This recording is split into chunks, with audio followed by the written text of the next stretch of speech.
আমি অনেকদিন বাদে আবার আপনাদের কাছে ফেস টাইম লাইভে আসছি। যেহেতু আমি এখন গদি মিডিয়াকে মিট করি না এবং এটা আমার একটা সিদ্ধান্ত। যতদিন তারা নিরপেক্ষ না হবে, তারা একপক্ষ থাকবেন, ততদিন আই এম সরি, আমি তাদের সাথে কোনো কথাবার্তা বলতে চাই না। তারা ভালো থাকুক। আমি আশা করি বাংলার সকলে ভালো আছে। সাধারণ মানুষ, মামাটি মানুষ, আমার তৃণমূল কংগ্রেসের অরিজিনাল তৃণমূল কংগ্রেসের যারা দলের সাথে আছেন, এখনো বেইমানি করে চলে যাননি বিজেপির আশ্রয়ে, তাদের সকলকে আমার অনেক সলিডারিটি, আমার অনেক স্যালুট, আমার অনেক অভিনন্দন, আমার অনেক শুভেচ্ছা জানাই। কয়েকদিন যাবত আপনারা লক্ষ্য করছেন আমার দলের সহকর্মীরা বলছেন, স্পোক্স পার্সনরা বলছেন, কিন্তু আমি খুব কম কথা বলছি। তার কারণ কখনো কখনো আমি মনে করি নীরবতাই কিন্তু আসল কথাটা বলে। আজকে অনেকদিন বাদে অনেকের অনুরোধে আমি ফেস টাইম লাইভে কয়েকটি ছোট ছোট কথা বলতে এসেছি। যদি আপনারা ধৈর্য ধরে শোনেন, আমি কৃতজ্ঞ থাকব। আমি গতকালও দেখলাম বিজেপি ভোট লুট করে ক্ষমতায় এসছে, এটা আমরা সবাই জানি। এসআইআর লুট করেছে, ভোট লুট করেছে, কাউন্টিং লুট করেছে, সেন্ট্রাল ফোর্সকে দিয়ে কাউন্টিং সেন্টার দখল করেছে, হাইজ্যাকিং করেছে কাউন্টিং সেন্টার। তা সত্ত্বেও আমরা কিন্তু বলেছি যে ঠিক আছে, একটা নতুন সরকার যেভাবেই হোক এসছে, একদিন তো প্রমাণ হবেই, এবং প্রমাণ আমাদের কাছেও আছে, তারা কাজ করুক। কিন্তু কাজের বদলে আমি দেখছি সুস্থ মানুষকে অসুস্থ করে দেওয়ার একটা প্রবণতা চলছে। মহা সন্ত্রাস, এমন সন্ত্রাস শুরু হয়েছে যে যারা আমাদের পক্ষে, যারা আমাদের সাথে আছে, আমাদের কর্মীরা, সহস্র কর্মীদের বিনা কোনো কেস থাকা সত্ত্বেও, এবং যে কেসের কোনো ভ্যালু নেই, কোর্টের অর্ডার না থাকা সত্ত্বেও, তাদের দিনে দুপুরে চুরি, ডাকাতি, ধর্ষণ, গাঁজা, এই সমস্ত নানা রকম বাজে বাজে কেস দিয়ে, যার সাথে কেসের কোনো সম্পর্কই নেই, তাদের লকআপে ঢুকিয়ে দেওয়া হচ্ছে, ঘর বাড়ি জ্বালিয়ে দেওয়া হচ্ছে।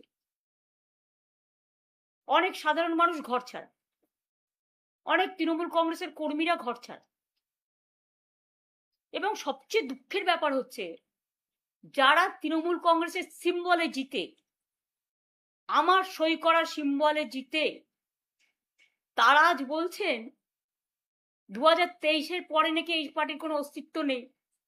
আমাদের 2027-এর অক্টোবরে আবার ইলেকশন করার কথা, এখন নয়। কারণ এটা 22 সালের সিদ্ধান্ত, ওয়ার্কিং আমাদের প্লেনারি সেশনে কনস্টিটিউশন সংশোধন করে কনস্টিটিউশনে এটা বলা আছে, পার্টির কনস্টিটিউশনে। এবং যদি 2023-এই পার্টির রেকগনিশন শেষ হয়ে যায়, তাহলে 2026-এ আপনারা ইলেকশনে দাঁড়ালেন কি করে? সিম্বলটা তো আমি দিয়েছিলাম, অল ইন্ডিয়া তৃণমূল কংগ্রেসের চেয়ারম্যান হিসেবে জোড়াফুল সিম্বলটা, এবং পার্টির নামটা তো আমি দিয়েছিলাম, সই করেছিলাম। আপনাদের নামগুলো আমার অফিস থেকে গেছে সই করা অবস্থায়, এবি ফর্ম জমা হয়েছে, ইলেকশন কমিশন অ্যাকসেপ্ট করেছে, তবেই না দলের প্রার্থী হয়েছেন।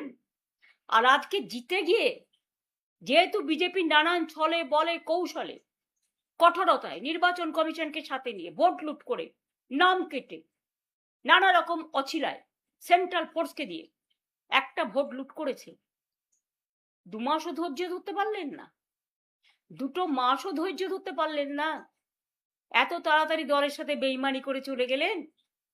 আর বেইমানি করারও তো একটা সীমা থাকা উচিত। পার্টির সাথে বেইমানি না করে, যে পার্টিটা আপনাদের কাছে জন্মদাত্রী মা, আপনারা তো সরাসরি বিজেপি করছেন। এখন বিজেপি করবেন আর তৃণমূল বলবেন, এটা তো হতে পারে না। কারণ তৃণমূল কংগ্রেসের আদর্শ বিজেপি বিরোধী। মনে রাখবেন, আমাদের একটা আদর্শ আছে, আমাদের একটা নীতি আছে। আপনারা যারা বেইমানরা, গদ্দাররা, বিজেপির কাঁধে কাঁধ মিলিয়ে তাদের কথা মতো চলছেন, বিজেপি স্পন্সর যারা, তারা আমি বলবো যদি সাহস থাকে, বুকের পাটা থাকে, যান গিয়ে বিজেপিতে গিয়ে জয়েন করুন, আমাদের কোনো আপত্তি নেই। তবুও বুঝবো আপনারা বিজেপিতে চলে গেছেন। বিজেপিতে থেকে দল ভাঙার চক্রান্ত, ভাবেন কি যে আমি মরে গেছি? ভাবেন কি আমাদের কর্মীরা মরে গেছে? ভাবেন কি অল ইন্ডিয়া তৃণমূল কংগ্রেস মরে গেছে? মনে রাখবেন, আপনার পক্ষে আছে বলে সরকার, আপনি তাকে দিয়ে নির্বাচন কমিশনের কাছে কমপ্লেন করিয়ে আপনি সিম্বল কেড়ে নিতে পারেন। যদিও আমরা জানি সিম্বল আপনার পক্ষে যাবে না, কিন্তু ধরে নিলাম যদি ভ্যানিশ কুমার বাবু আমাদের পার্টিকে ফিনিশ করার জন্য ইলেকশনটাও করেছেন, যদি সিম্বল দিয়েও দেয় তাতে কি যায় আসে? সিম্বল সেটাই হয় যেটা সাধারণ মানুষ গ্রহণ করে, তৃণমূল কংগ্রেসরা গ্রহণ করে।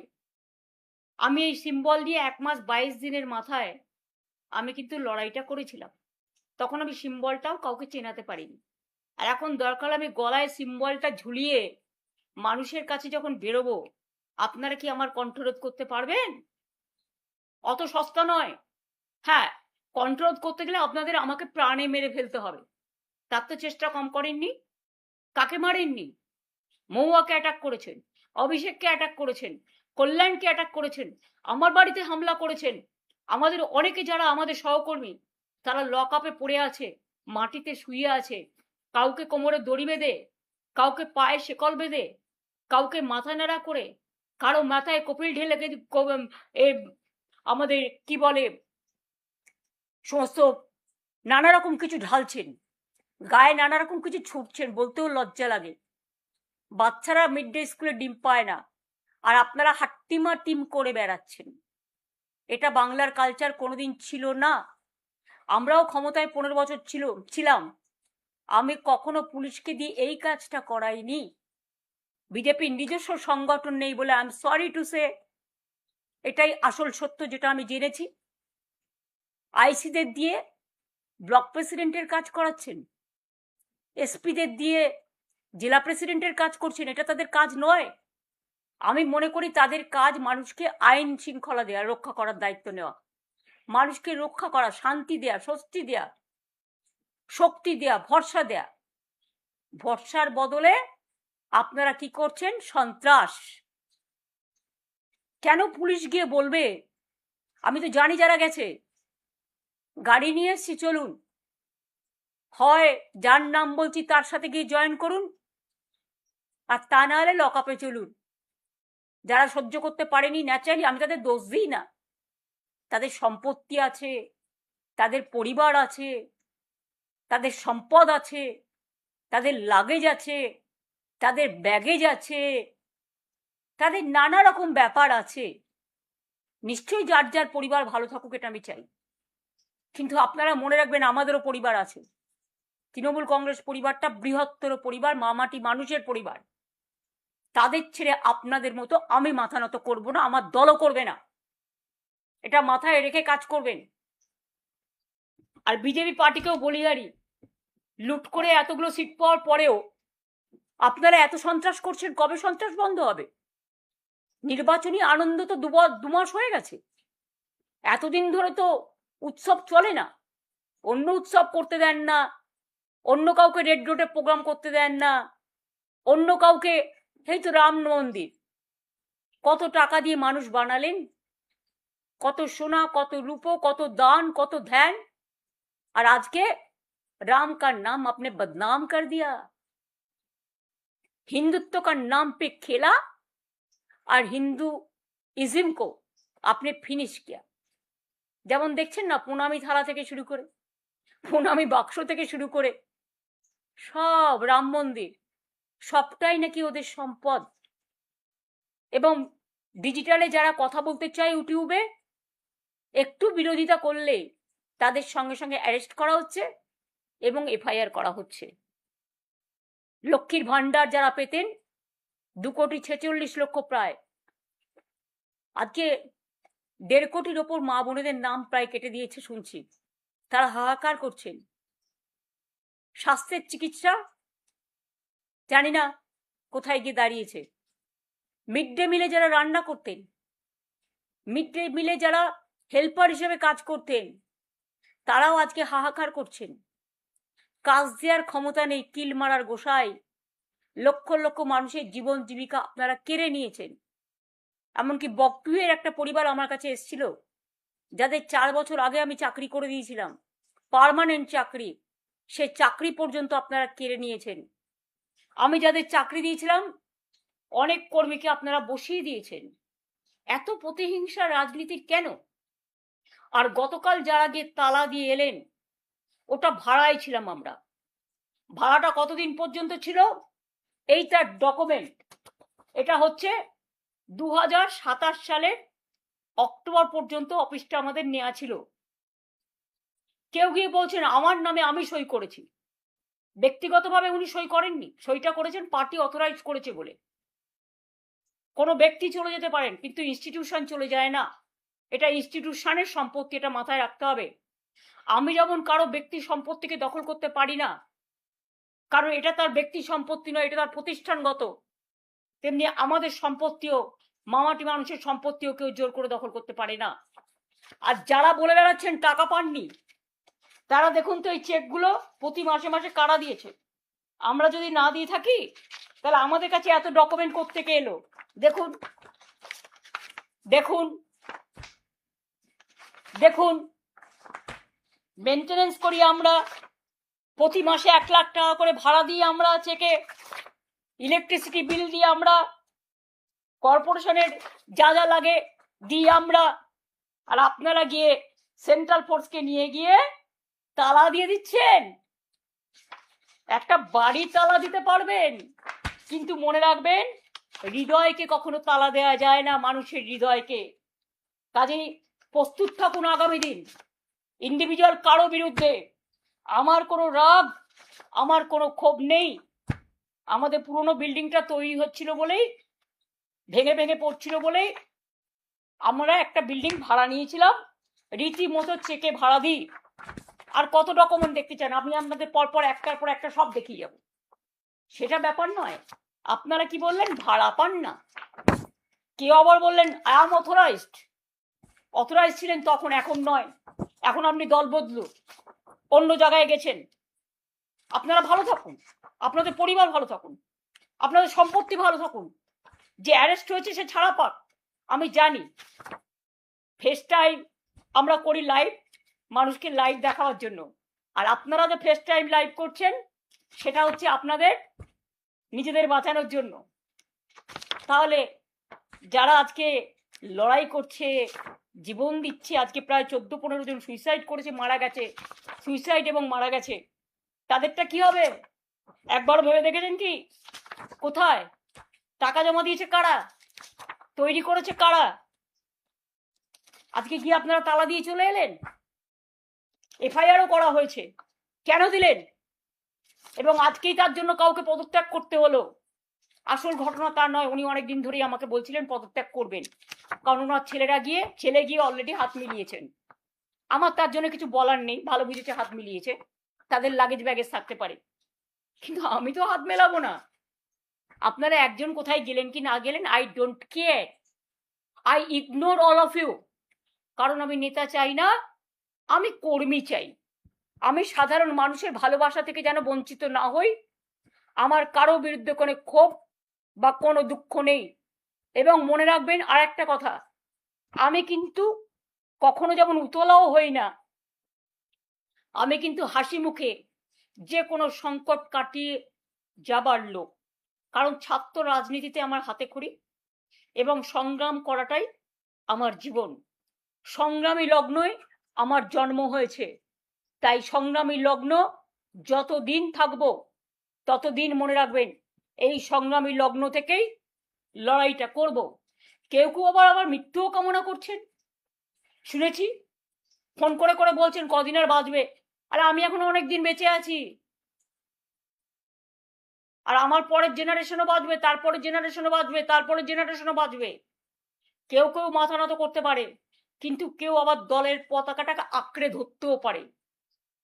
আমরা যেমন তৈরি করি, আমরা নতুন করে গড়ি।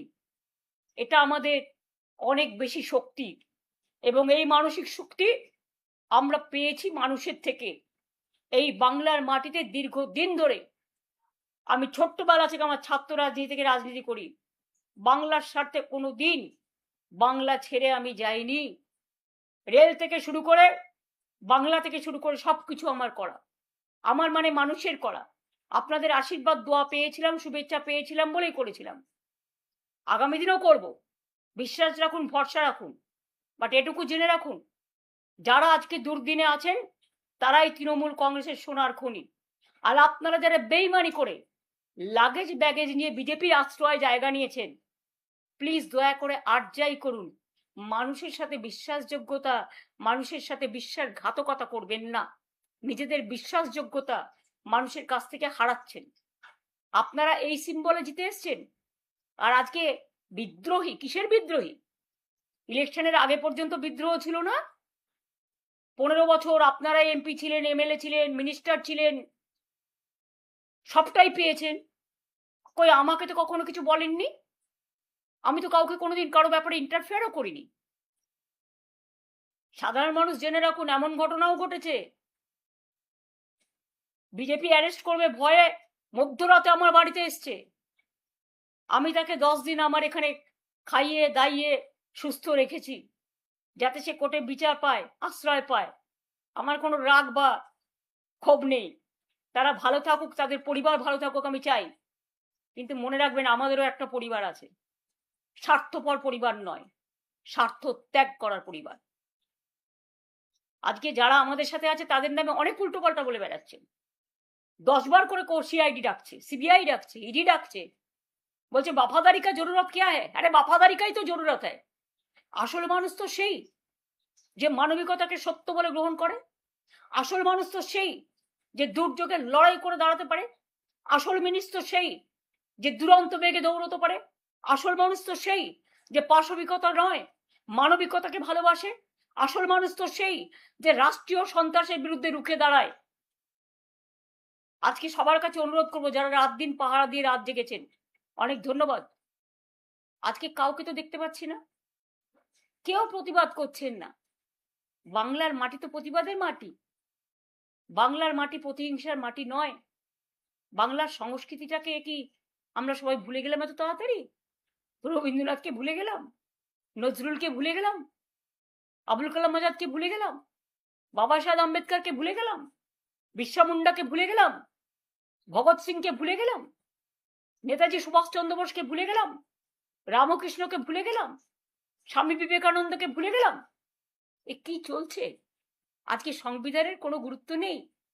রাষ্ট্রীয় সন্ত্রাস, বিচারের জায়গাটা বন্ধ হয়ে গেছে। বিশ্বকবি রবীন্দ্রনাথ ঠাকুর বলেছিলেন না, বিচারের বাণী নীরবে নিভৃতে কাঁদে। কোনো জায়গা থেকে বিচার পাওয়া যাচ্ছে না। পুলিশ এফআইআর দিচ্ছে না কোর্ট বলা সত্ত্বেও, যাকে তাকে মারছে এবং অত্যাচার করছে। পুলিশ কেউ গেলে ফোন করে বলে দিচ্ছে বিজেপিকে, বিজেপি কর্মীরা বলছে রাস্তায় রাস্তায় যে আমাদের সব জানিয়ে দেবে, এবং কি সাপ্লাই করছে যেটা বিজেপিকে দিতে হবে সেটাও করে দিচ্ছে, বলে দিচ্ছে। আরে এগুলো না করে মানুষের খাবার জিনিস মানুষকে দিন না। যে বাচ্চাদের মিড ডে মিল বন্ধ করে দিয়েছেন, ডিমটা প্রোটিন, কেউ নিরামিষ খেলে আমার কোনো আপত্তি নেই, কিন্তু গ্রামের বাচ্চারা মিড ডে মিলটার জন্য স্কুলে যায়। মনে রাখবেন, এইটার জন্য বাচ্চারা স্কুলে যায়। এবং প্রাইমারি এডুকেশনে আমরা ড্রপ আউট রেট 0 করে দিয়ে এসেছিলাম। আজকে মিড ডে মিলের কত হাজার হাজার কর্মী আছে যারা রান্না করে, যারা খাবার দাবার তৈরি করতে সাহায্য করে, পরিষ্কার করে। কত আইসিডিএস এর মা বোনেরা আছে যারা প্রেগনেন্ট মাদারদের দেখে। কত আশার কর্মীরা আছে সারাক্ষণ কাজ করে।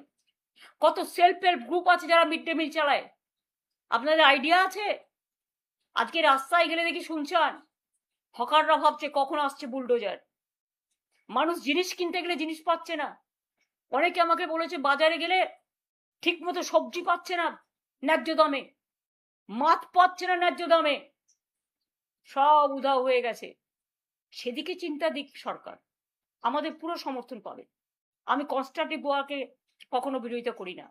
শুধু তৃণমূলকে কি করে শেষ করা যায়, আর তৃণমূলকে কি করে মারা যায়, আর তৃণমূলের বেঈমানদের সাথে নিয়ে কিভাবে তৃণমূলের অফিস দখল করতে হয়, আর তৃণমূল কংগ্রেসের কর্মীদের অ্যারেস্ট করতে হয়, কি করে সন্ত্রাস করতে হয়, হামলা করতে হয়, এসব না করে আপনারা মানুষের দিকে লক্ষ্য দিন, আমাদের পুরো সমর্থন পাবেন। আর যিনি আজকে মুখ্যমন্ত্রী হয়েছেন আমার অনেক শুভেচ্ছা থাকবে, কিন্তু এটা আমি নিশ্চয়ই বলবো না যে আপনি মুখ্যমন্ত্রী হয়েছেন বলে আপনি তৃণমূলটা করেননি। আপনিও কংগ্রেস করতেন একদিন, আপনিও নির্বাচনে অনেকবার হেরেছেন এবং আপনার জন্য আমি বারবার যেতাম আপনার কেন্দ্রে, সেটা আমার কর্তব্য ছিল, এর জন্য আমি কোনো কৃতিত্ব নিচ্ছি না। এবং আপনিও প্রায় 10-11 বছর তৃণমূল কংগ্রেসের এমএলএ হিসেবে আপনি মন্ত্রী ছিলেন, কখনো ট্রান্সপোর্ট মিনিস্টার, কখনো ইরিগেশন মিনিস্টার, কখনো 6টা জেলার দায়িত্বে ছিলেন, জেলা পরিষদ, গ্রাম সভা, পঞ্চায়েত তৈরিতে সাহায্য করেছেন এবং সাহায্যের হাতও বাড়িয়েছেন, সাহায্যের হাতও নাড়িয়েছেন। আমি কিন্তু সবটাই জানি। হলদিয়া ডেভেলপমেন্ট বোর্ড থেকে দীঘা ডেভেলপমেন্ট বোর্ড, সবটাই তো আমাদের সরকার আপনাদের দিয়ে চালিয়েছে। তা হঠাৎ আজকে মাত্র 3-4 বছরের মধ্যে যারা সাধু তারা আপনাদের সাথে গিয়ে সাধু হয়ে গেল, আর যারা কোনোদিন কিছু পায়নি, লড়াই করেছে, তাদের পেছনে লেগে রাষ্ট্রীয় সন্ত্রাস করাচ্ছেন। একটা কথা মনে রাখবেন, man poses, god disposes. Atrocities করবেন না, এটা কিন্তু একদিন ফিরে আসতে পারে। মনে রাখবেন, every action has a reaction. আপনারা যত অ্যাট্রসিটিস করবেন আমরা কিন্তু তত বাড়ব। আর 2, 21শে জুলাই হবে শহীদ স্মরণে। আমরা পারমিশন চেয়েছি, কোনো প্রোগ্রামেই আমাদের পুলিশ পারমিশন দিচ্ছে না। একবার ভাবুন তো, কেন ইমাজিন যে একটা পুলিশ কখনো বলতে পারে যে up to August no rally will be allowed in Kolkata central and north? আরে এ আবার কি কথা? টোটাল গণতন্ত্রটাকে কন্ট্রোল, গায়ের জোরে ব্ল্যাঙ্ক অর্ডার। এখানে কোনো 144 নেই, এখানে কোনো কমিউনাল রাইটস নেই, তো কেন করছেন এসব? শুধু তৃণমূল কংগ্রেসের প্রোগ্রামটাকে ভেস্তে দেওয়ার জন্য? শুনুন, রিকশায় দাঁড়িয়ে প্রোগ্রাম হলেও প্রোগ্রাম আমাদের হবে, এবং আপনারা ট্রেনে আসতে দেবেন না, বাসে আসতে দেবেন না, বেরোতে দেবেন না, আমি সব কারসাজি জানি। কিন্তু একটা জিনিস জেনে রাখুন, হৃদয় যখন নাড়া দেয় না, কোনো বাধাই কোনো বাধা মানে না। দেখবেন রবীন্দ্রনাথ ঠাকুরের ভাষাতেই 21শে জুলাই হবে, বাঁধ ভেঙে দাও, বাঁধ ভেঙে দাও, বাঁধ ভেঙে দাও, ভাঙো সন্ত্রাসের বাঁধ ভাঙো, শহীদ স্মরণে এসো। কোনখানে আসবেন সেটা আমরা পুলিশকে পারমিশন চেয়েছি, পারমিশন পেলে আপনাদের জায়গাটা জানিয়ে দেবো। আর একটা কথা বলি, তৃণমূল কংগ্রেসের, আমি অল ইন্ডিয়া তৃণমূল কংগ্রেসের চেয়ারম্যান হিসেবে, যে আমি অল ইন্ডিয়া তৃণমূল কংগ্রেসটাও যখন যেমন দেখব, আমি ওয়েস্ট বেঙ্গল স্টেট তৃণমূল কংগ্রেসও আমি নিজে দায়িত্ব নিয়ে দেখব। এখন তো আর অন্য কোনো কাজ নেই, আমি এই দলের কাজটাই ভালো করে করব এবং আমি প্রতিদিন আমার কর্মীদের মিট করি, সুতরাং সবাই জানেন। সুতরাং আমি দলটাকে আরো ভালো করে দেখতে সুযোগ পাবো। আমি যা কমিটি ছিল 2 জনকে অ্যাড করছি নতুন করে, যাতে তারা রেগুলার কাজটা করতে পারে।